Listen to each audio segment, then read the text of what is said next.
గతంలో GO number 107కి సంబంధించి యాన్యుటీకి సంబంధించి ఒక ఆలోచన అప్పుడు ఉన్నటువంటి మా ప్రభుత్వం చేసిన తర్వాత ఇది చేసినాక ఇది వర్కౌట్ అవ్వట్లేదు. అంటే బేసిక్గా ఈ యాన్యుటీ అంటే ఏంటంటే it's something like an EMI.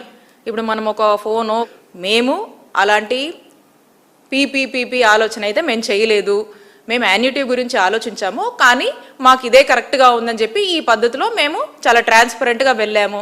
ఈరోజు మీరు మీ యొక్క డెసిషన్ని, ఈ మెడికల్ కాలేజ్ ప్రైవేటీకరణ అనేటువంటి డెసిషన్ని మీరు స్టిల్ కంటిన్యూ చేస్తూ వస్తున్నటువంటి ఈ యాంటైని, వ్యతిరేకతని, ప్రజల ఆందోళనని ఏది కూడా గ్రహించకుండా ముందుకు వెళుతూ మీరు ఏదో ఒక వంకతో ఆ సాకులన్నీ మా మీద వేసి ఏదో జస్టిఫై చేసుకోవాలనుకుంటున్నారేమో.